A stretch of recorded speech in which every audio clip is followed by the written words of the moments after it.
Welcome to Chamber Talk, brought to you by North Orange County Chamber, where we explore the stories and insights of leaders, business owners and CEOs from various sectors who are making a difference in our community and region. Whether you're tuning in via podcast or joining us via video, we're glad to have you here. I'm your host, Andrew Gregson, and today we have the honour of welcoming David Gillanders. David is the Executive Director of Pathways of Hope, a non-profit based in the city of Fullerton, which actually is one of the oldest cities in OC, so it's an OG, I think they call it over here in America. Under his leadership, Pathways of Hope has been a leading force in fighting to end hunger and homelessness. With a team of diverse and dedicated professionals, and the organisation provides critical access to shelter, food and prominent housing solutions for families and individuals in need. Welcome, David, to the show today. Yeah, thank you so much for having me. It's a pleasure to be on. So David, it's been a while. We're both in Rotary. We cross paths a lot, but Chamber Talk's all about finding out about who the leaders are in the local areas, whether non-profits or business. So I do appreciate you coming on today, and I wanted to start off with a simple one where listeners and viewers can learn a little bit more about you. So if you visit David's LinkedIn profile, which is open to everybody, it reflects a good 15 years of committed service. Do you want to start off sharing a little bit of how you really got into the non-profit world? Because it's not an easy one just to jump into, is it? No, it's not. In fact, it took me a whole first career to get into my second career. So I worked originally in the entertainment industry. So I did music licensing and PR and things like that for films and TV, and especially in the action sports area. And at some point, I just kind of figured out I didn't want to do that forever. So went back to college. I pretty much had community college figured out, went back to college and kind of really wanted to focus in on how I could help people. My own personal background is I come from a family that was financially distressed all the time, economically challenged. My dad was kind of a parts manufacturer guy, had a small business, which did better later in his life. But my parents got married very young. My mom never had a job, and then they split. So I had all these economic challenges of my own that I really saw kind of reflecting what was going on in the community with a lot of people. And given that history, I wanted to figure out how I could kind of apply my empathy for that, my lived experience of that, and try to apply that in the workforce, in a career. So at the ripe old age of like 27, I went back to Cal State Fullerton and was like, what do I do? And eventually found human services, the work of human services being, trying to improve the lives, the material conditions of people you meet kind of thing, and trying to rectify their issues. Could be mental health, could be anything, right? And got really interested and invested in that, and then finished my my college time at Cal State Fullerton.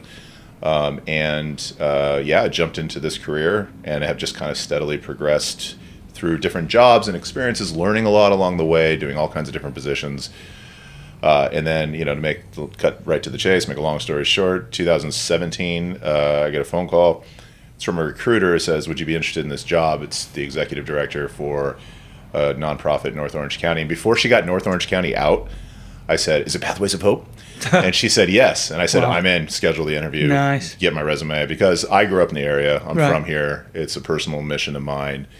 The best way I can think about giving back is to do this work in a place I grew up, in neighborhoods I know, with people that I've been surrounded by my whole life. So yeah, that's the very short, condensed version of who I am and how I got here. So David, that was a really good segue when you said, is it Pathways of Hope? And obviously you living in the area for such a long time. Do you mind sharing, how long's Pathways of Hope been around? Because obviously it's been around for a while. Yeah, this is actually our 50th year, which is kind of crazy. And we're going to be celebrating that a little bit more openly at Look Who's Dancing, our dancing fundraiser, which you're aware of, and many of the members of the community are aware of, in the fall this year, which we're excited about. But 50 years. We started off in 1977. And 75, yeah. And is there a big difference, do you think? Because obviously you've got some history with being, running the organisation. How it was run maybe when it first started through progressing in the years with funding and things like that? Yeah, massive differences. I think when you think about the context of starting an organization in a community to help people in the 1970s and through the 80s, you were really looking at what I would call like a group of freelancers almost, kind of doing stuff out of the trunk of their car and making things happen. But really, a group of churches coming together with really just the churches, but really churches are composed of people, right? And the Yeah. people really cared about their community, and they course. really wanted to come together and help. And so a variety of different churches came together and did that, and they just did the things they could, slowly kind of acquired some land. The houses that we own down on Amridge, which everyone's pretty familiar with, knows Pathways of Hope, those were acquired slowly over time. I think it was in 2012 or maybe before that, a woman named Barbara Jennings got really heavily involved in Pathways of Hope, a gentleman named Tom Pankow, and they really helped turn the corner, I think, in establishing Pathways of Hope as a business in a lot of senses. Not to say it wasn't happening before that in a lot of ways, yeah. but I think their influence really turned Pathways into more of a business orientation as opposed to that kind of freelancer effort. Sure. And I think what I've tried to do best I can, and really it's about the people that work with me more than it is about me, is try to continue that model, and to try to make us function in a way where if you put an investment into Pathways of Hope, you know where your money's going, how it's being used, and you're confident that you're getting the best bang for your buck. And I think that's a different mentality than maybe we first started out with. But I have such a deep appreciation for grassroots advocacy and people that do that kind of trunk of the car. Like, do you need a bottle of water? Do you need a blanket? Like, let's help you. That's where it starts, isn't it? Yeah, exactly. Yeah. And I just believe in helping people. So I think if that's where you start, if that's where your core is, you can do a lot of good things with that. Now, everybody has a mission statement, and it's there usually for folks who are not quite sure what it means, what it really is. But it's never long enough to explain really what it is. Yeah. So do you mind sharing a little bit to the audience as like what is Pathways of Hope deep, like inserted to, and what it wants to try and achieve, or it is achieving? Yeah, I think this is a great question. I always really appreciate when this question comes up because to me, as you said, a mission statement's just it's not even... It's like a marketing thing, isn't it? Yeah, it's not even an elevator speech. No, you know what I mean? An elevator pitch, you'd have longer to explain You'd have a minute. You'd have a minute, right. 90 seconds a minute, right? That's what we're always told, right? To me, we work in two tranches. That is the sections of housing and food, and that's what we do. And we do both very, very well. But our ethos as an organization comes down to something that I think a lot of people can appreciate, which is customer service. Right. So we hold ourselves to an extremely high standard to make sure that people who come in contact with us and need help get the best experience possible. Right. And it's a little bit of a different take, I think, sometimes than other people think about, because I know just from doing this work for so long now, customer service is not always front of mind. And a lot of organizations think about volume. So they think about how many people they can help. Instead, our perspective is every person that walks through the door at any one of our sites or leaves a phone call for us or however they get in contact with us, our job is to do the best job we can to satisfy their issues and make them feel like we did a good job. We take customer satisfaction very seriously. And the reason I'm bringing this up is if you want to understand Pathways of Hope, one of the really important things to understand is that quality and that level of standard we hold ourselves to, that commitment to excellence, that's what you can expect from us. And then that drives every decision we make in terms of what projects we'll take on. And that's why we're not a volume-oriented organization and why a lot of organizations are bigger than us, quite frankly. Is we have that perspective. And I think, if I get an elevator speech to talk to someone, which I frequently do with people who are considering investing in us and things like that, I focus really high on the quality because I think it's relatable content, right? It's something that if you own a business, if you're just a consumer of something, when you go to Chipotle and then they send you an email or something because you ordered online and it says, how did we do, right? Yeah. We do that with our people because we take their feedback really seriously and we implement change based on it. Because I think that's just a dignity thing. I think that's just about treating people really well and treating people with respect and understanding you're not better than anyone else and they should have some say in what you're doing for them. I really love that. I think you're 100% correct, and I feel I would want to look at it the same way because you're right. Everybody looks at big numbers. Oh, we're doing this, we're doing that. When really, at the end of the day, it's not about what we are necessarily doing. It's who we're serving and how we're serving them, and are we serving them in the right way. And folks, I think, especially in certain circumstances, they tend to get a lot less respect anyway. And I think that's amazing that you're doing that. So seriously, I really thank you for doing that.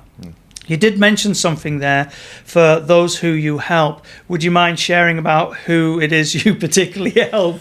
Yeah, and I think this is an area too where there's probably some misunderstanding about what some nonprofits do and don't do, and not just us, but for everybody. And I think this gets into potentially a whole conversation about who is homeless and why they're homeless. Right. And I think it's really important for us to understand that the best way to solve homelessness is to keep people from becoming homeless to begin with. 100%, yeah. Now that has a lot to do with how you reconcile the cost of living and the cost of living crisis we're having in this country with realities on the ground, right? And so we do everything from, we do quite a bit of work. In fact, over the last year or so, we have worked on a couple projects that are spectacularly large to keep people housed. And a lot of these people are your poor and working class folks that live around here. You know, there are people that serve you a latte at Starbucks. There are people who, you know, help you at Target. There are people who, you know, maybe work at the daycare that takes care of your kids. These are people who are oftentimes one economic calamity away from homelessness.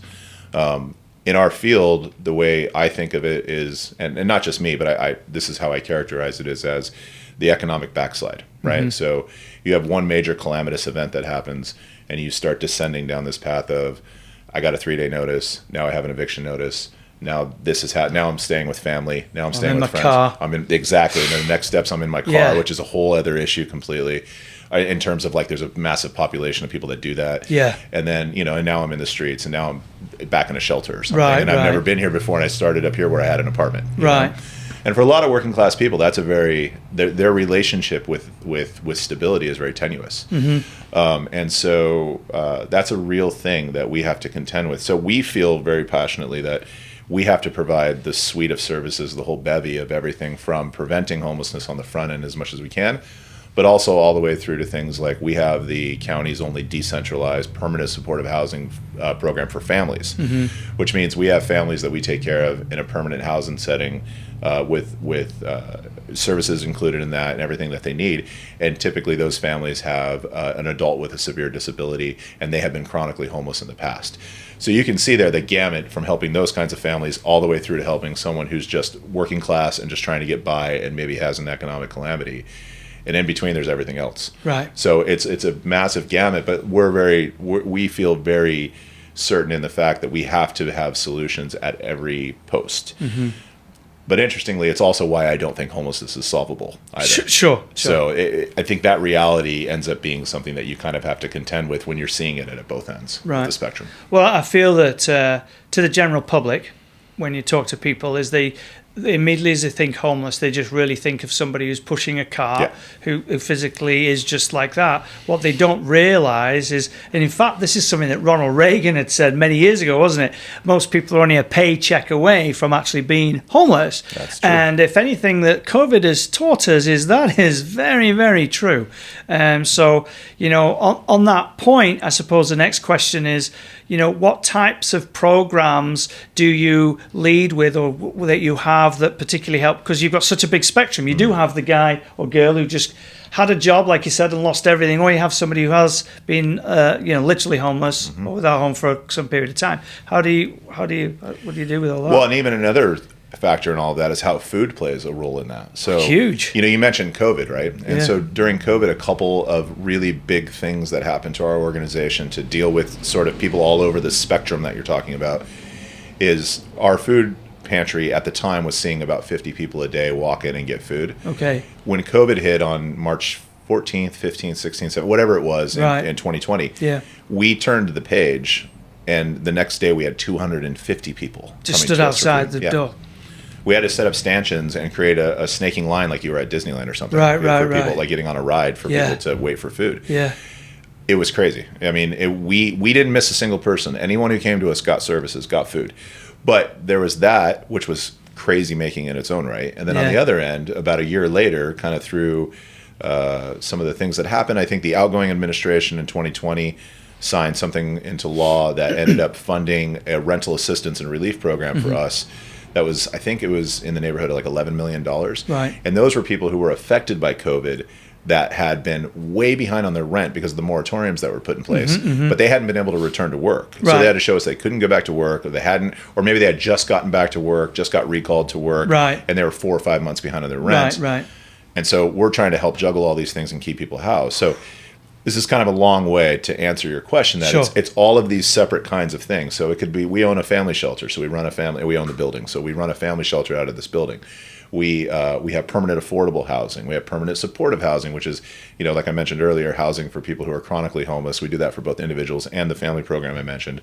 And then on the front end, we have all the prevention work. Right. But if you came into our food pantry and got food, and we do an appoint system. We do about 70 appointments a day max. That's our max limit. And we come close to that every day. One of the things we're going to ask you is, what's your housing situation? Okay. And then try to figure out like these other things. Exactly. Right. Because there's a couple cool projects we're working on that I can't talk about yet. Right. I'd love to come back and talk about them. We'll do that again. I think your we'll listenership. Have an episode 2. Oh, I love it. Or we could talk more about Liverpool Football Club. Yeah, that's okay too. But a couple of things we're doing to address those folks who are kind of falling into those gaps. And you do have to have a spectrum of safety net services available for all of these people, because all their stories are different. Like you mentioned, a lot of people think it is just one gentleman pushing a cart who's been out there for 30 years. Yep. It's not. It's not at all. It's terrible. It's really not like that. So one of the things you mentioned there was it's almost like supply and demand, right? Mm-hmm. You've got 50 people, now you have 70 appointments, but, COVID happened, you had 250 or whatever. Supply. What happens there? Who helps you supply your needs? Well, what's really great about the food side of the work that we do is we have a lot of, we have a lot of fantastic partners. I mean, Second Harvest Food Bank is an incredible partner to just about all food banks in Orange County, or food pantries in Orange County, that are good high functioning ones with regular schedules. They will provide the food, and they provide us our food. We do OC Food Bank too. We use them as well. We purchase food for ourselves when we need to. We have probably the best part of all of this. Like, we love all our partners that do that, but it's the community, right? Yeah. Businesses host food drives for us. Yeah. And then they pull up their truck and they're dumping out food and everyone's smiling and our team's unloading, and it's like, I'm getting my social media person over there, get photos, let's thank the business, and all that. And I love all that stuff. So it's a community effort. It brings together so many people. But, you mentioned those first days of COVID. It feels like forever ago in some ways, and in some ways it feels like yesterday. Yeah. I know. Yeah. I was just telling someone the story yesterday. Is right around Easter time, so about a month into COVID, basically in 2020, Second Harvest was getting a lot of grocery rescue that was coming back to them that was like treats for Easter, right? Like chocolate bunnies. Right. So there's literally a picture of me holding a giant chocolate bunny in front of our Pathways of Hope sign at the hub where we do the food distribution. We had just gotten a pallet of those, and I thought it was hilarious. But you know what we got to do? Like, for households that needed that? Give it out. Some kid got a chocolate bunny. Yeah. He's stoked. Yeah, I like a chocolate bunny. Yeah, 100%. Yeah. They'll remember that go forever. Great with the tea. Yeah, they'll remember that forever. 100%. Yeah. And sometimes, going back to the customer service element, sometimes it's about putting smiles on people's faces. That are in a really hard time. And you want to do more to help them, but you can control the experience they have with you. Like, you have control over that. You can't always control how they're going to interpret it, because even despite all of our efforts and despite every business's effort to have really good customer service, some people are going to be dissatisfied. And of course, okay, that's fine. Can't please everyone all the time. Never. No. But if you can a little bit, that's a good feeling, and that should be coupled with our work, I think. Now, you mentioned just a moment ago about, now you 70 appointments a day for the food. I'm just assuming this, so I'm assuming that's because it's like a supply thing, because you're only going to have so much in for the day to do that. Now, is this something that, if possible, you could grow? Is it something that's the manageable state? Is it something you would like to grow and you need help to do it? What's the story behind that bit? Wow, that's a really good question. I think there's a couple of answers. I think the first one is... I'm good at asking some good questions sometimes, by the way. Well, I mean, you've obviously got quite a bit of experience doing this, Andrew. Who knew you were so good at so many things? I know. It blows. Does your staff know that? No, they haven't figured it out yet? Yeah. They're carrying me. Right. That's how it always is, right? There's someone behind us that does the real work. Yeah, that's all right. So we, at the Hub of Hope in Fullerton, we do the 70 appointments because it works. The time slots were open 1 to 4. And the prep in the morning to get the food ready, to stock shelves, to, we get grocery rescue. We go pick up from tons of places too. We have that aspect of our work. So to get all those together and to make it appropriate for people, because what we do is we do a client choice model. So people are allowed to walk through and shop for themselves. Okay. And it's really great, because if you're someone who maybe, we have these wonderful stories of maybe these older folks who, they're using access to get there, and then they're asked to, get all these groceries and carry it. It can feel a little overwhelming to them. Of course, right. We have this amazing guy, Sal, and he'll walk you through. He'll hold your basket for you and do all those things. And then we have our friends who are homeless and live in the park that come in, and sometimes they could be in the middle of a difficult period for themselves, and we still want to help them and give them the best service possible. So we'll stop and walk them through. So it's a labor-intensive practice to do it really well and to do it at a high quality and a high set of standards, but that investment's worth it. To expand that, I think requires potentially a second location, and so we're looking at doing that now. We'd like to do something in Anaheim specifically. Right. We actually have 2 other food pantries. We have one at Cypress College and one at North Orange Continuing Education.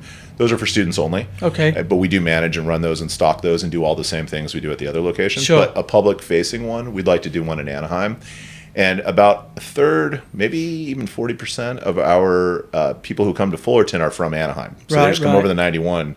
Because folks who need stuff don't care about your geographical borders. No, they don't. No. I've been trying to tell every politician this for as long as I can live. It doesn't matter where your area is, it's everywhere. I don't care what your city council is. The people who are coming here are from another city, and that's all there is to it. And that's not going to stop. So we have to explain that a lot to people and help them understand. And then when you do, it makes sense, right? People need services. They go where the services are. Yeah. Anaheim's a place that has a big population, needs some help, and we know we can do it. So we're trying to find some place, preferably on the west side, where we could do it, and then that would expand our reach and our footprint quite a bit. I love that. That's awesome. Just you made a point there. You mentioned that some people they might be in a different place, and I'm assuming maybe headspace there. Do you offer some type of assistance medically, whether it's mentally or physically at all? Yeah. So we have a couple cool things that we do. So on the housing side, we actually contract with a behavioral therapist group, and I think they have up to 70 total therapists that we can call in if we need them, right? Which is really great, because the one thing living and working in this space that people have to understand is when you are hyper-focused on the housing side and sort of the material needs side, it's very hard to also be very, very good at the mental health side. So I would rather partner with somebody who is really good at it and we can pay them a retainer on a monthly basis, and they can send in therapists and help us. So in our permanent housing programs, this is really great because we have this relationship with them. They build relationships one-on-one outside of Pathways of Hope with the consumer, with the person who's living in our space, with the guest, right? And that's actually better for them, because I feel very strongly that having a case manager who's kind of working on your material needs, your day-to-day life, setting you up for doctor's appointments, getting your transportation sorted, doing those kinds of things, should be different than your therapist. And even the entity that does both of those things. Well, your relationship's going to be different, so it should be, shouldn't it? Exactly. It should always be different. That should never be the same person, but I also don't really feel like it should necessarily be the same entity. I totally understand, Yeah. So, I'm a big fan and a big supporter of people should do what they're good at. Right. Sometimes. And what we're good at is getting people housed, keeping people housed around the material stuff, and bringing in experts to do the other things. And then, say at the food pantry, for instance, we'll have different medical groups come out and just be available as people are walking up to fulfill their appointment. So Cal State Fullerton nurses come out a lot, and they're like, hey, can we help you with anything?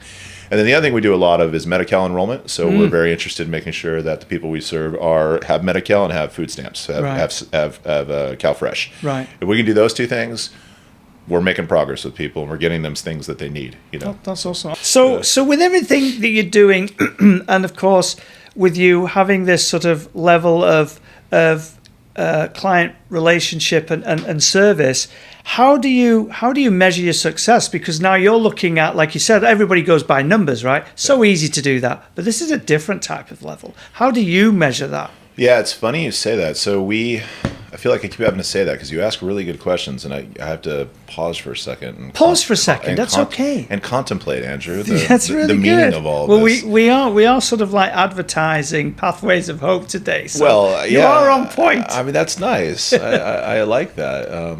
Why don't we advertise the chamber a little bit, man? We could do that. You guys do amazing stuff. I'll ask you that whilst you're trying to double think. Then is how do you see the chamber, or what does the chamber do for you? The one thing I like about the chamber is that we're accepted as an organization into it, and allowed to be a part of events, and allowed to communicate with people and use it to our advantage, the same way a for-profit business would use the chamber, which is what I think it's all about, right? Like, we're all kind of in this together. We're all trying to stay in business. 100%. And I think, like, a lot of the times, businesses that have access to us, that get the chance to talk with us, through opportunities like the chamber, understand that like what we do also helps them. So earlier when we were talking about poor and working class people that are potentially going to be evicted if we don't help them keep their housing, those are workers for somebody. And one of the worst things I think we can do as a society is constantly export our workers to other cities, other counties, and move them out because they can't afford to live here. Yeah. So that latte you love may not be there if the worker has to come from Fontana. Right. If they all do. Who are they going to find to work there? Right. I know that's a simplistic way to break it down, but nonetheless. But it's not really. It's how it is. Well, yeah, and plus the stress of economic distress, of potential homelessness and things like that, especially if you have kids and everything else, that ends up having an impact on your work and your productivity, your ability to show up on time, right? I mean, I know firsthand from my life as a child experiencing this stuff, the impact it had on my parents and what it did. So, yeah, I think there's a symbiotic thing that goes on with us, right? I think we can help support the community in a way that nobody else really can. And at the same time, we're super appreciative and able to do that because of the support we get from the chamber and different businesses that host food drives and send volunteers to the hub. Those kinds of things are really important. It's funny you mention that because I only had this conversation the other day because I rack my brain sometimes when people say, how does it all fit in? And the thing is you're totally right there. We're all the same ecosystem. So the chamber is a non-profit for businesses. So like you take care of your clients, let's say, I take care of ours. But our clients also help feed you and your clients. They make their living from you and anyone who works at your place and even those people you help because it's all that one system. And I think that's what people miss sometimes and they don't realize the importance of us all working together. Well, that's community, isn't it? And that is the community, but it's sort of, when I first started, I felt that it was quite pushed at one side. You mentioned borders and boundaries before and cities. And us being a regional city, they looked at it the same. They said, oh, well, that's Fullerton. Oh, that's Bronner Park. That's South Palmer. And to me, no, it's, yes, the different cities and they've got their own things going on and all the rest of it. But at the end of the day, we all feed into each other. Right. If you wanted to go to a Best Buy, we don't have one here in Bronner Park, so you're gonna have to go to Fullerton, right? Or if you're at this side, you might think, well, I might go over to Cyprus. That's just the way it is. And you're right, that's where everybody who requires your services comes from, even the people who provide you with the help you need, and that's where the chamber fits in. Is it's that middle ground where people can come and go and see who can help, who they need to help, how they can help and stuff like that. So that connectivity is everything. 100%. And we exist on it on the other side, like you're saying, of the help for people. Same story. We serve the northern 13 cities in Orange County. It's called the North Service Planning Area around homelessness. I don't really care which city you come from. No. We're here to help you. 100%. You fill in that gap. Exactly. And that's the thing. It's the void. If you think about it, I think non-profits over the years, because of some of the things people have done in them as well, I won't pretend that that's not true, but I think non-profits over the years, people have gone by not realizing that they fill a gap that nobody else in any industry fills. There's no special company that goes out and does what you do. There's no special company that helps, mentally challenged children as so other non-profits do. And if I may, the government doesn't do it very well. The government nobody does it, right? Nobody does it. So if you didn't have non-profits, that void there is just a huge, massive gap.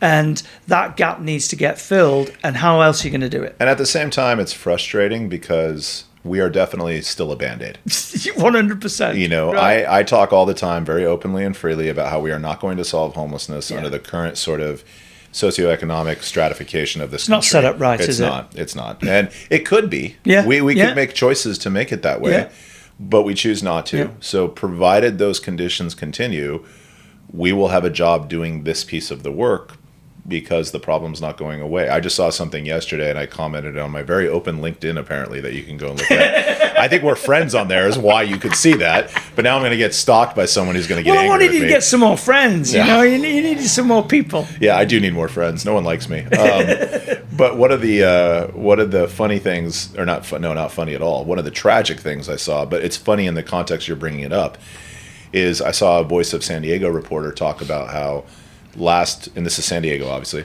but last month or last quarter or something, I don't know what the exact time frame was, but they were able to exit 994 homeless people into permanent housing.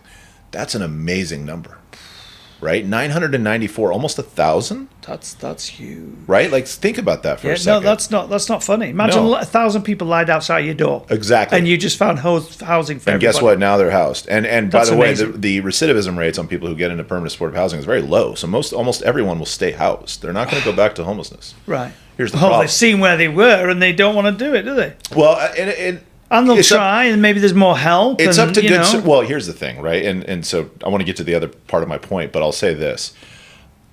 I've never heard a homeless person say, if I had a permanent house for you, I've never heard them say, no, I don't want the permanent house. Right. I've heard people say no to shelter for different kinds of reasons. Right. I know how the police interact with homeless people, and I know there's some disparity there in the thinking about what people who are homeless are saying versus what people who are officers are saying about sort of those realities. Those are tough things to have contentious sometimes conversations about.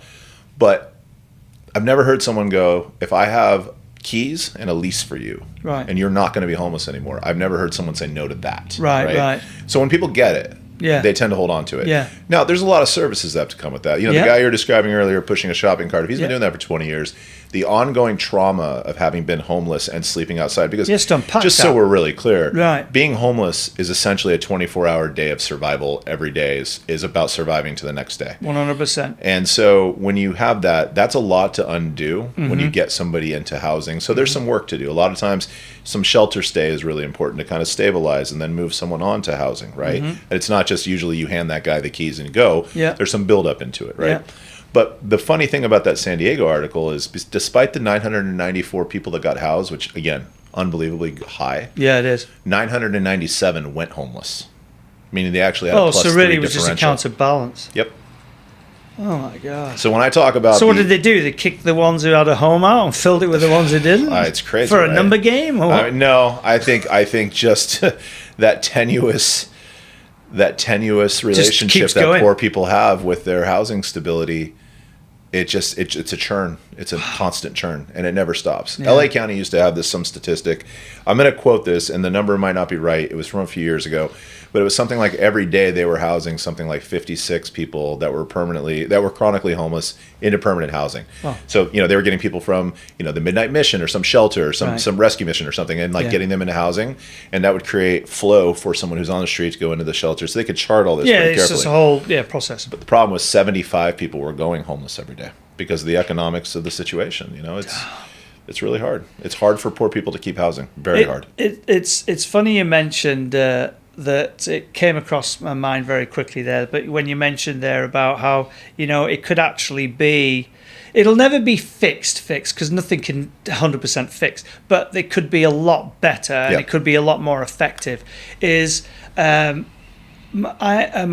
From my first wife, I have a son. He lives in Germany. He's like 32 years of age, right? And I thought you were like 32. No, not anymore. Anyway, and I was talking to him about, there was something that was going on over here some time ago, and I was just mentioning it to him, and this is him. He goes, well, why would they be homeless? Right. And it's because they had a system. I don't even know if they still have a system because I haven't been in Germany for many years. But they used to have a system where there's no reason for you to be homeless because you could go somewhere and they would give you permanent housing. And of course, there's food stamps. There was all the other. There was you could get a bed, bedding, all the rest of it. Not saying it's perfect, but they had a system. Yeah. And it's funny how you say that because America, we think of it being so forward thinking. But we probably are in some aspects. But in this, we're dragging a little bit behind. And I feel there is a big area that could be fixed. I believe in it.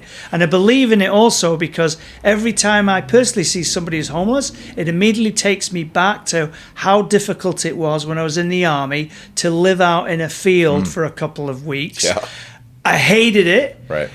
And imagine that's my life every day. You know, if I load up my Subaru and I go camping for a week somewhere, I get tired of it. Right. It becomes more cumbersome than it is fun, probably. And I'm just like, I'm over this. And you go with all the equipment you require. That's what I was about to say. And I'm doing it like in style. Right. And find me an ATM and I can get money and buy something out if I want to, you know. I've got all and that's under those conditions. I'm tired of sleeping outside in a tent. Now imagine just doing that for 3 weeks with far less resources, a sense of desperation that things will never get better. I mean, the empathetic side of all of us alone should kick in a little bit there and say, whoa, this is not great. But to your point about your son and the conditions in Europe versus the conditions in the U.S., I mean, I go over there because I'm such a massive football fan. And, you know, I've seen football in Germany and I've seen football in, you know, other countries. And it is definitely a thing where I feel, using my sort of my professional lens and talking to people and having friends that live there, it is just a very different set of priorities than what we have, frankly. And we can argue all day long if that's, quote unquote, the dirty S word of socialism or whatever you want to call it. I feel as though society and what we talked about earlier, community, is better served when people are taken care of. We all do better. We all prosper. 100%. Our businesses probably all do better when there are just less of these issues, because we're looking internally and trying to take care of our issues that we have, instead of maybe putting tax dollars towards things that no one really cares about or asked for. And I don't want to get too political, but but it is a choice we make. If you don't mention it, it's not heard. That's really what it's about. That's kind of how I feel. You know, that's probably why we get along at Rotary. And we don't listen to a word they do. We're just talking about our own stuff the whole time. Yeah, but I just look at I look at other places and I go, this is the most powerful and richest country in the world, and there are so many things I love about this country. I've traveled the whole thing several times. Wow. And you know, over the summer I did a road trip through Appalachia, from Virginia area up through western Pennsylvania, West Virginia, western Pennsylvania, up through western New York. And I do a lot of film photography, and so I was taking cameras with me, taking photos of some of these really small towns that have kind of been wrecked. That they talk, you know, you hear a lot about on the news. Yeah, but you see them now and again on TikTok elites, or something, don't you? Exactly. Yeah. But us coastal elites never see what the conditions are like. And you go to these places, and these people are not crying out for politics; they're crying out for help. Yeah. In these towns, and I think we lose sight of that sometimes, about how much of this country is actually really hurting, and the fact that, you know, for a long time, no one's come to save anybody in these towns. No. It doesn't matter if it's red or blue, whatever political, no one's helping these people. No. And I think that requires a rethink of how we want to be as a society and what we consider important. And I am a very firm believer that in the world I see, it's one where people can succeed and achieve and accomplish great things through their own self-determination and things like that.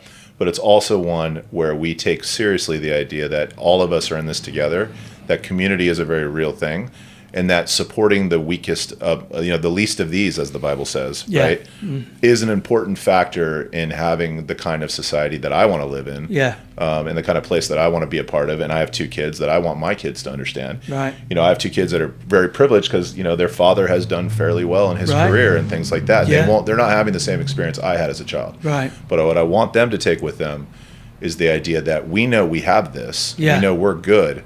Let's see what we can do to improve the conditions of other people around us, and try to make sure that we're always on the side of saying we feel better when we live in a society where people's basic needs are taken care of. And I'm not talking about extravagance, right? I'm talking about housing, healthcare, food, education. Right. Yeah. Those 4 things. Yeah. You know, and I'm a firm believer that we can do it. You can build a lot if you've got that as a support. Imagine imagine what you can do.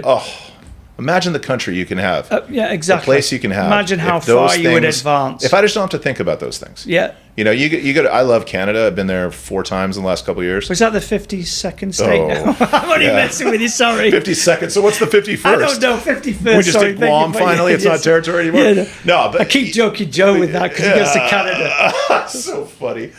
But, you know, people are happy and they have a different perspective and attitude. And I'm convinced it's because some of these things are not things they lose sleep over. Yeah. You know, and call me whatever you want, politically. I'm not registered anything because I don't feel like anyone has these 4 things in mind for people. Yeah. We're getting a little far away from Pathways of Hope, but at the same time, it's a big issue that affects everyone who you deal with on a daily basis. That's exactly it.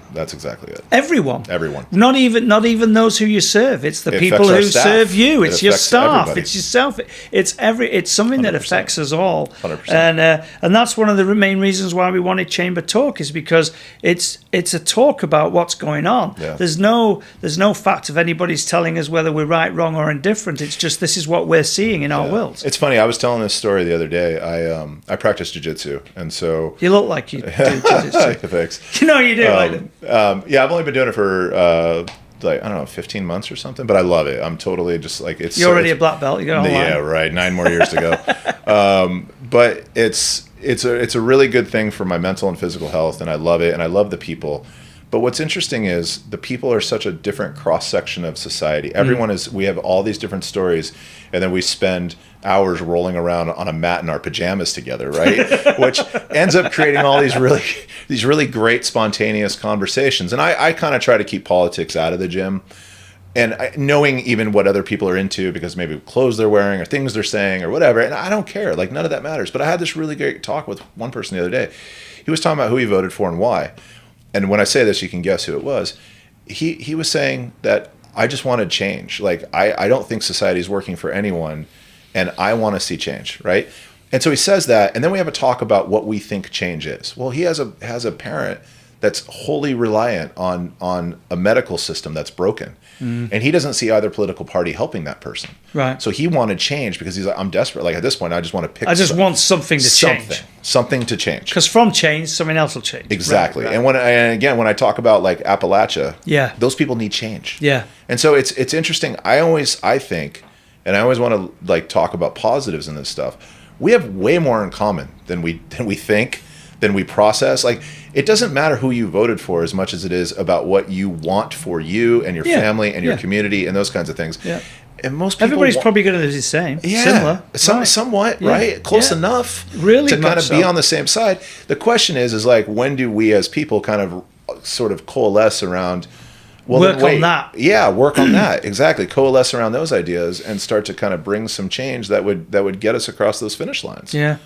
That's what I hope for. Yeah. I'm optimistic we'll get there too. I think we're seeing a shift in a lot of things where a lot of people who, over the last few years, especially through COVID, would have been like, oh, you voted for that guy? I hate you, and I don't like anything about you. Or you voted for that guy? You're for this and that, and I'll never believe. I actually think we're coming closer. I'm optimistic, at least. I like to be a little sanguine that we're coming closer to a place where people are all in agreement that, wait, we just want to be able to like have safe neighborhoods for our kids and stay in our housing and have food to eat and go to our church and like do our things without having that stuff like at risk and jeopardy. Yeah. So let's swing back, because all I asked you was, what do you think the chamber does for you? And that opened up into Don. I mean, I know we have some political, a little affiliation, but I mean that's a lot to unpack. That's another day. Yeah. I'm already busy, but thanks for putting that on me there. I appreciate that. That was a whole bunch of other stuff. I didn't think anything I said was that bad. Yeah, it's okay. I love people and I love community and I want it to be healthy. I'm sorry. I love it. I love it. At least we were drawn into that. Yeah. That's good. So let's go back to you. How do you measure your success? Well, Andrew. No, but on a serious note, like you're totally right, and I feel very much the same. Is you can't just go by numbers, because it's not about the numbers. It's the quality of people you help. And I'm in a very similar job. It's for businesses. So how do you personally measure how are you doing, rather than the board going, well, you haven't got that much in the bank, you didn't get this. Like, what are you measuring it as? So we're usually held to some set of metrics on every grant we get, and so we don't really ever have a problem hitting those. But one thing we did do is we instituted, I alluded to it earlier, a customer service feedback mechanism that people can actually answer surveys and talk about us. In 2023, we came in first place nationally for our customer service. Nationally, yeah. Using this tool of all the organizations that use this tool. Because you're the only one doing it. Exactly. See, smart. I set it up that way. I even made my own trophy for it. It was great. I love it. No, I have a trophy. It's on my desk. Anyone's welcome to come by. And in 2024, it finished second, which I wasn't actually all that happy about. But Congratulations. That's still huge out of the whole nation. The Denver Rescue Mission just barely beat us. Yeah, and that's fine. Good for them. If you can be a rescue mission and get first in customer service, you're very good. Yeah, you're. Let's just say you must be very You very saved good. some people. 100%. You made people happy, and did their thing. So yeah, I think that's one tool we use. So in our individual programs, we have metrics prescribed. We hit those pretty regularly. But aside from that, except shelter stays. Shelter stays are really hard to get right. But aside from that, customer service is really, I think, a really good way to measure our effectiveness. So if you come to get food at the hub, I am under no illusions that I am ending your hunger and your poverty problems, right? Right. But what I am doing, not me personally, our staff, our work, right, is for a week or for a few days, we're alleviating some of the pressure you have. So maybe you can buy new tires for the car or do this, that, or the other thing, right? And if we can do that for you, that's a huge win. Right. And you're going to let us know through the survey if we did it or not. Exactly. Right. Exactly. Right. So I think that's an important tool for us. I really do. Now, we mentioned a little bit as we sort of went way off down topic and down rabbit lane there. Sorry, man, you got me going. It's okay. You know what? This is probably one of my better chamber talks. So right, that's because it of works. you. It's because you're such a good host. So we mentioned obviously homelessness is a complex problem or situation. It's also an emotional one, and it's an issue in every county. But we're worried about Orange County because that's where we're at. So, what would you share as one of the biggest misconceptions that you encounter, and how does Pathways of Hope work to change that narrative? I think the biggest misconception about homelessness broadly, not just in Orange County, but everywhere, is going to be that it's caused by drugs and mental illness. Now, I would be a fool. You do hear that a lot, I'll be honest. Of course you do, absolutely, and I get that. I do understand where that impulse comes from, so I don't immediately demonize it, but I do like to correct it. Of course. There is a huge, substantial difference between somebody who ends up homeless because of those two things and someone who ends up doing those things as a result of being homeless. Right, that makes sense. There's a huge difference. Now, I'm not an idiot. Absolutely, there are people who slip into addiction and have issues that end up creating a cascading thing that ends up with them being homeless. Of course, that does happen. I'm not here to tell you it doesn't. Right.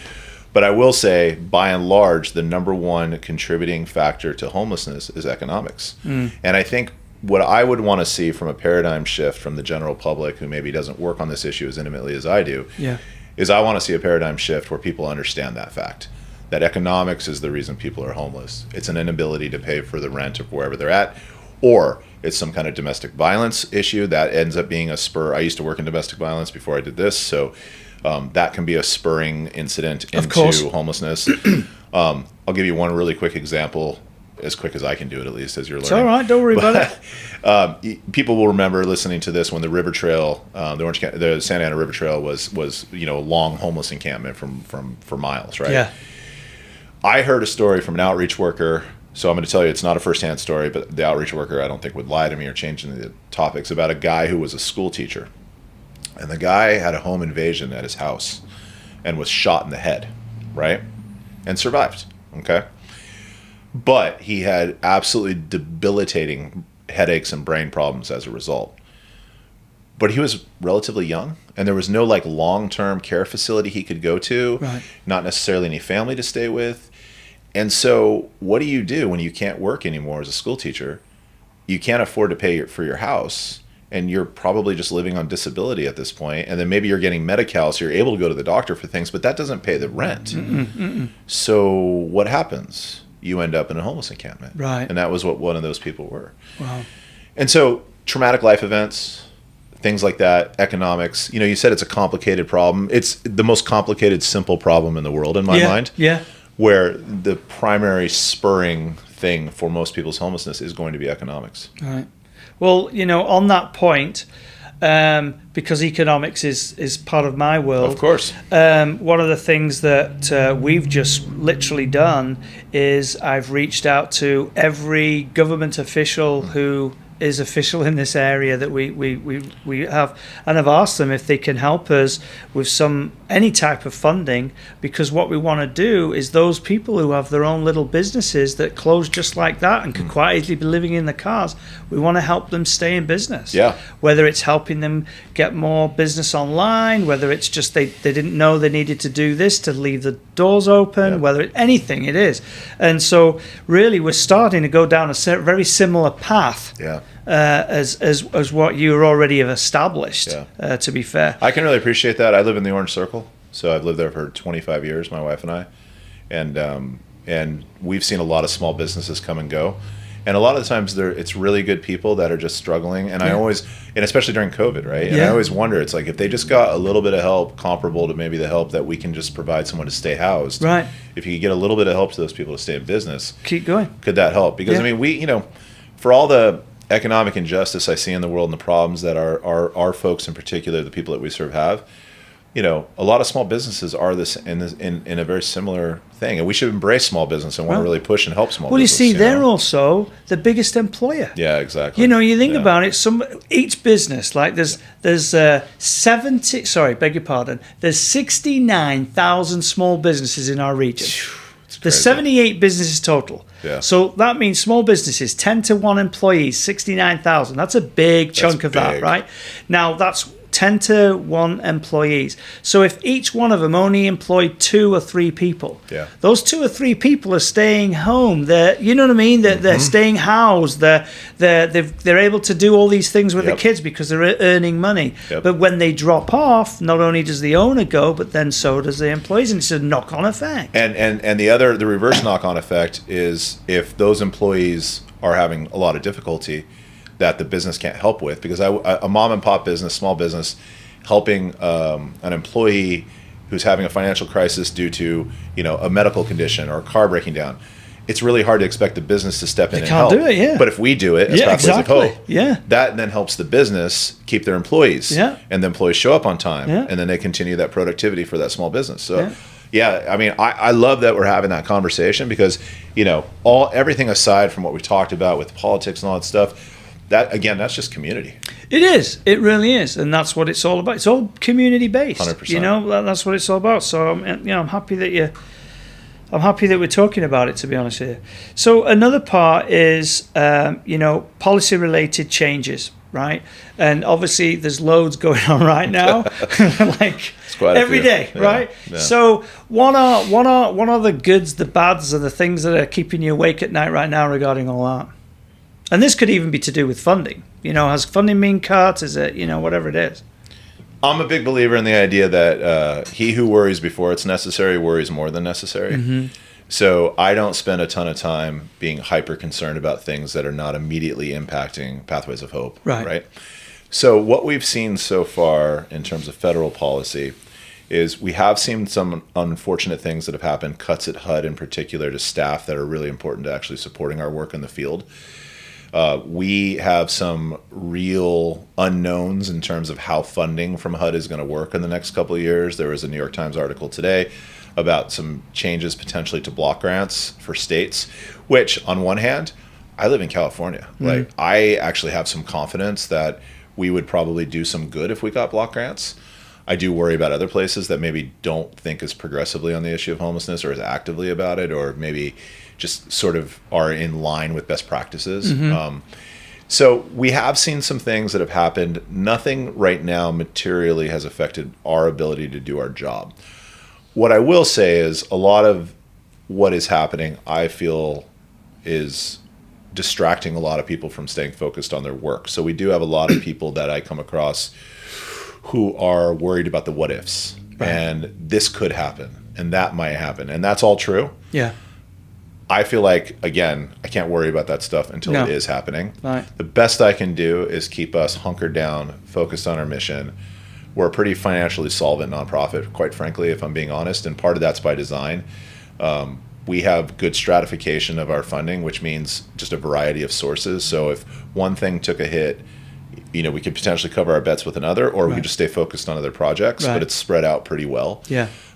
Which is an important thing that we've done over the last 8 years basically since I started there, which it was a priority to try to create that stratification for exactly times like this. Yeah. Because the last thing I want to be doing is left holding the bag when there's people that we serve that need our help, and then we're unable to serve them.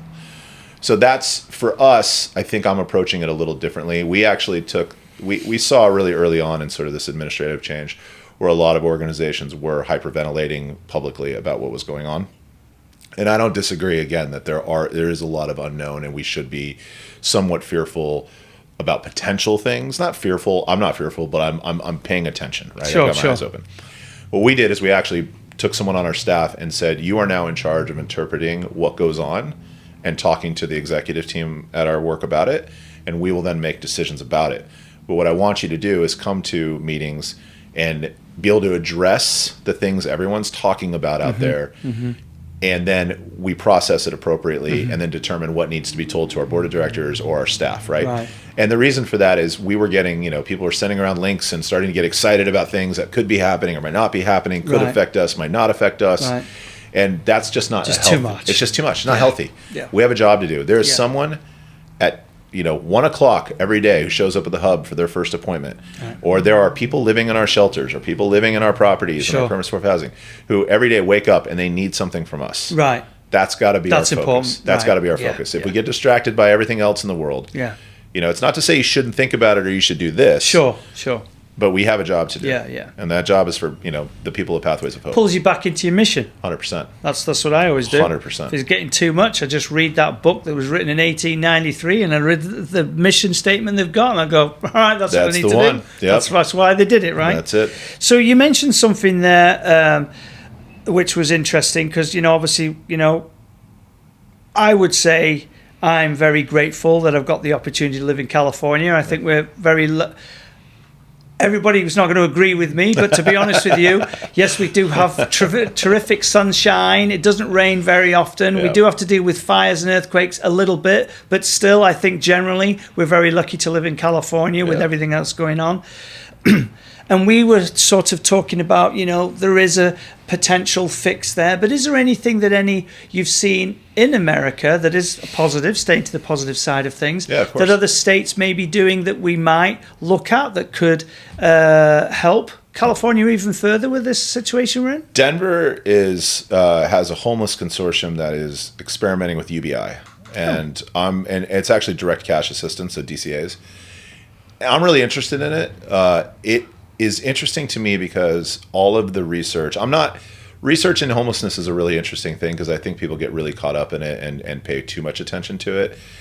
And, I personally don't need to get every statistic on senior homelessness, for instance. I know seniors that are homeless are very vulnerable. That's just a fact, right? Yes. What I am interested in is data and research that demonstrates things like poor people, folks that are poor, struggling, working class.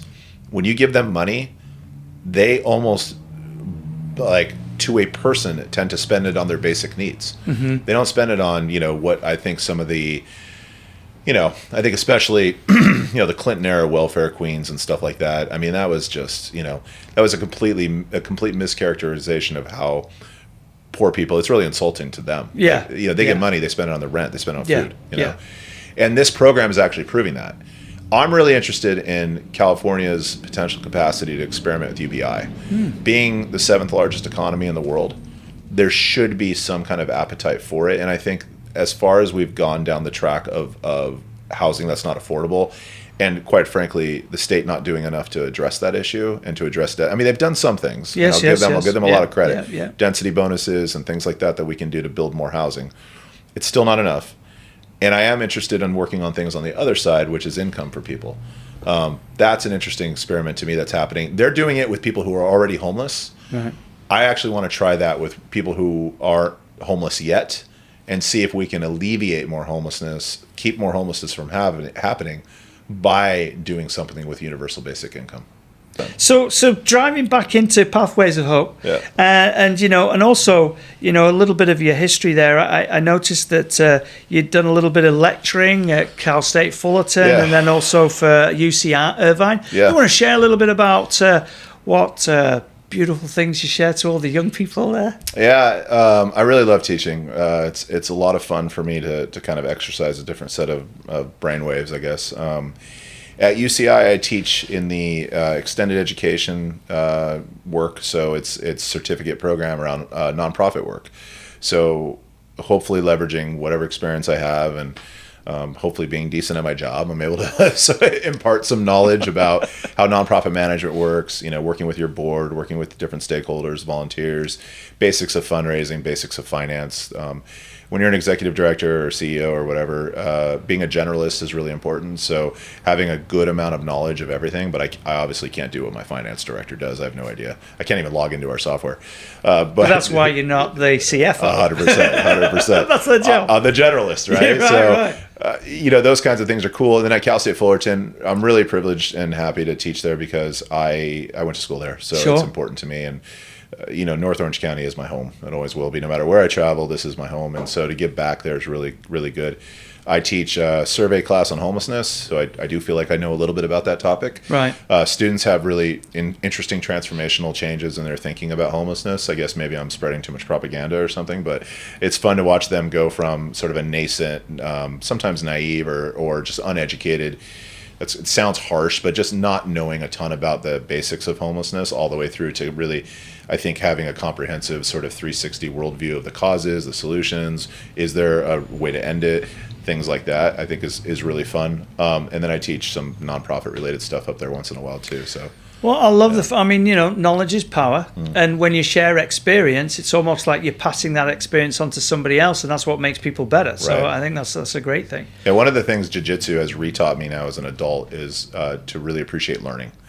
I think all of us need that humility of constant learning and understanding that we don't know that much. And so I come on here and I know I'm talking about my profession and Pathways of Hope and what we do and the issues of homelessness. And my goal is always also to be slated in a position where I'm constantly learning more about all of these things to try to improve and be better. Right. I think that's how we should position ourselves all the time. 100%. Now, we mentioned it quite a few times about it's a bit silly thinking that we've all got our own different borders. So, this podcast does go out across a lot of different places. Sure.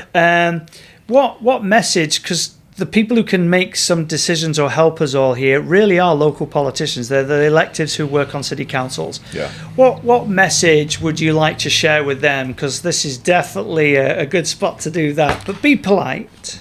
Be polite? Do I have to? No, I like a lot of our local I was just folks. being funny. Yeah, no, I know. I would offer a couple things. So the main thing I think I would say is I would like to see people be more pragmatic and realistic about the issues we face, and what can be done about them, right? So even in Fullerton, which is where we're headquartered, we're kind of born and raised there. We still hold 3 offices there, 2 offices, no, 3, I guess, offices, no, 2. Yeah, I don't even know. I should know these things. We have 2 offices there, but we also have our property there and stuff. And we've spread out across, obviously, the area. When I first started at Pathways, there was a real sort of emphasis from these committees on ending homelessness in Fullerton. And I think we've done a good job of getting away from that. And I think the reason I say good job is because I think that's the wrong hyper-focus, right? Trying to say I'm going to end homelessness within our borders is not something I feel city council people should be really thinking about. Right. I think they should be thinking about collaboration with other cities. I think the North Orange County group that meets the city managers used to have, I haven't been to one of those meetings or talked to that group in a while, but used to have some good ideas and good impact. And they got a couple of good shelter navigation centers open in North Orange County, Placentia and Buena Park, which I think is great. And the cities share the 100%. things, don't they? I think that's a lot of progress. I would keep going down that path with very realistic conversations with the public. So I get that the public, and look, in 2018, we went through this pitched battle, receiving death threats and everything else about trying to build housing in Fullerton. And guys coming to our meetings, and posting on Facebook, we're going to follow you out to your car and stuff like that. It was just this crazy sort of thing that we went through. And housing is now being built on the piece of land, not by us, but I don't care about that. Someone's building it, which is the only thing I care about, right? And so that's fine. The only thing I've ever wanted is something to be, the piece of land to be used for housing, right? Right. And I think more approach to the issue that says we cannot answer the public's cries to end homelessness, because no city council can make that decision either. And I don't think they should feel the responsibility to do that. Right. It's just unfair to them. Yeah. instead, talking like we were talking earlier about how you maintain focus and where you concentrate things, what I would do is I would say, we are going to full-throatedly support local nonprofits who are doing really good work, acknowledge that they can only do so much, and we will also admit as the nonprofits we can only do so much. Right. Just work really well in concert and partnership and say we are taking on the issue as best we can. We're supporting them, but we're not being unrealistic and doing anything that sort of betrays the idea or demonstrates the idea that we think we're going to quote unquote end homelessness. Right. I would rather just see a full-throated approach or a fully assertive approach to supporting the organizations who are doing the best they can with the next person that walks through the door without thinking you have the responsibility of solving the entire issue. But because whether you're in Fullerton, you're in Anaheim, with your Cypress, La Palma, wherever, Right. The socioeconomic factors remain the same, and you have no control over those. No. So don't try. No. And I know that sounds really like, wow, that's very dark and negative. Yeah. But in fact, it's not. It's more liberating. enlightening because it opens up your It is horizon. liberating. It is 100% liberating. Yeah. When you come to that conclusion and you can have realistic conversations with the community about why we have homelessness and why we can't solve it, suddenly you have people going, okay, well, what can we do? Right. How can we step up to the plate and help with this? And then people will do food drives for you. The people will raise money to help people stay in there. They will do community-based things to help their community without thinking they have to take on this massive sandwich that they can't even take a bite out of. Right, you know? right. I don't know if that's a good analogy, but you know what I'm saying. Well, you might not have people following to your car because you want to build a building rather than having a tent on the land. You know what I mean? That's the difference, isn't it? I mean, all those things just really make a big difference. And I think, again, when you're thinking about community, you can't, no matter how bad you want to, you cannot limit it to your street and your neighbor's street and your neighbor's street. It is this whole place, 100%. Yeah, it's the whole place, yeah. you know, and that's not up to you. So, No. but you live here, so you should participate in it. That's true. It's big info. So, if we were to sort of like unwind a little bit about everything we've discussed today, we got to a point in our podcast where we always offer our guest like an open mic time, and it could be anything. It could be just final words. It could be, hey, we really need some help. We've got an advertising going on, and I know for a fact that obviously you've got some new initiatives coming up, which we're not going to talk about because you're going to come back and talk about those some other times. So I just wanted to give you that time just before we roll off as an open mic time. Well, first thing I just want to do is thank you for having me. I mean, I think it's so cool I love your approach to chamber work, and I think what you do is really important, and I just find you delightful as a person, so I'm always happy to talk to you, Andrew. I think as far as Pathways of Hope goes, I mean, we're important for the people we serve, but I think we know our role in what we do, and I think we're very conscientious of the fact that there are a lot of ways and a lot of things people can do to stay involved. But the one thing I like to sort of end stuff on or whatever when I do talks or talk to the community is, it's going to sound a little bit hokey, but I just get involved in your local community. Just care about your community. It can be Pathways of Hope. It could be Radiant Futures. It could be something else. I mean, whatever it's going to be, just get involved somehow if you have the time and the space and can do it. And you'll be surprised at what you get out of it and how appreciative we all are of your help. I could make this an ad for Pathways of Hope. Cool. If you want to help us, you can find our website. You can find me on LinkedIn, apparently, according to Andrew. You'll track us down and you'll help us. If you like anything I've said, great. But more importantly, I think, is just realizing that we are all in this together. All of us, regardless of your socioeconomic status, regardless of the trauma you faced, regardless of, your precarious housing situation or not, very much not precarious, whatever it is, right? Whether you're the host of the chamber sharing, about your life, or whether you're me sharing about Pathways clients and stuff, we're all in this together. Yeah. And I think our community does better and we thrive more, all of us collectively, when we think of the fact that we are part of, like you said earlier, one ecosystem. And respecting that, right? Respecting that fact goes a long way in alleviating fear in people, kind of fear of the other. Yeah. Fear and anxiety of what's around the corner, but what's going to come next. Just do the best you can to embrace so much of what's around you and be grateful for it. And I think when you do those things, I think naturally the world around you improves. Well, thank you very much for coming on today, David. Really appreciate it. This has been a really good a chat, and I don't even know if we're going to make half of all this on. I'll have to do a lot of editing. I think we'll just have to see.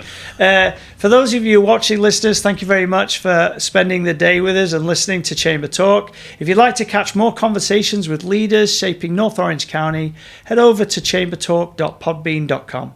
If you've been watching on YouTube, or tuning in through your favorite podcast platform, don't forget to like, subscribe, and share. Want to stay in the loop with all things business community? Visit nocchamber.com, hit sign up for news right in the middle of the homepage. And until next time, stay inspired, stay engaged, and keep building a stronger community.